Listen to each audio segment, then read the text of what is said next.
Thank you. Welcome. Hey, Doc. Yes. Why is apple cider vinegar good for weight loss? Well, that's putting the cart before the horse. What I want you to think about is this. It's more that there is a acid within apple cider vinegar called acetic acid.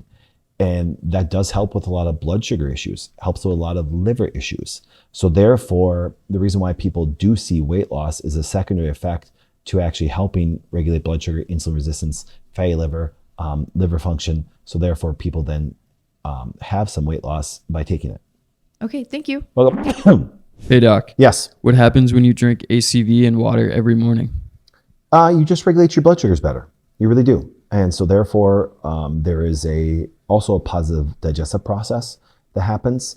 That's why taking like a tablespoon of apple cider vinegar in water, I like to make a little bit more of a drink out of it. I will take like water, apple cider vinegar, and then also honey, and I will heat it up, and I like to sip on that before a meal. There's massive benefits that do come to help regulate blood sugar, but there's an acid effect that does help with digestion. So it's a really good formula. It's actually probably one of the most ancient formulas that we do know that has had history and great health benefits that I think everybody should be doing on a regular basis. Thank you. You're welcome. Hey, Doc. Yes. When should someone not take apple cider vinegar? Ooh, I would agree that if you have a stomach ulcer, I'd be very careful because there could be some pain, there could be some discomfort, there could be some irritation to an already, having an ulcer there. That's why sometimes people take it and they, oh my goodness, it burned my stomach so bad. Then you might have some ulcers or even some chronic infection, which usually starts with an ulcer. Their chronic infection leads to an ulcer, so therefore it's a little bit of an irritant to it that way. So just be careful if you do have an ulcer of taking the apple cider vinegar on a daily basis. Okay, thank you. You're welcome. Hey, Doc. Yes. What's all the floating stuff in the apple cider vinegar? Okay, we need to talk about that because I see the public got misled by this. It's not the mother and stuff like that. It's just sediment. It really is. People think it's like some big probiotic and stuff in there.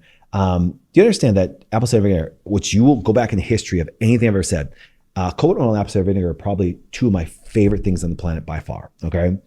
But the concept that you're getting the mother and all these probiotics from apple cider vinegar actually isn't really true. Do you understand that apple cider vinegar does not have a lot of nutrients either? I hear it's full of nutrients and it's got all this bacteria and all that. I'm like going, actually, the major benefit to apple cider vinegar is the acetic acid.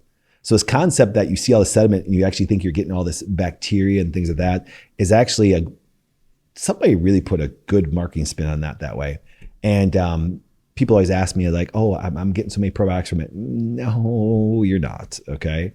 Now, once again, I am a huge fan of apple cider vinegar, huge. But give me some apple cider vinegar and I'm gonna go eat some sauerkraut where I'm gonna get the majority of a big gulp of bacteria if I'm gonna do something that way, or some fermented food that I believe is gonna do much better.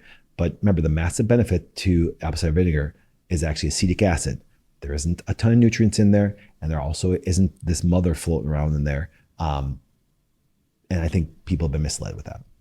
Thank you. You're welcome. Hey everyone, for unedited, full-length, unapologetic content, go to my website, drpatrickflynn.com. Hit the subscribe button to join our community for more amazing content like this every day.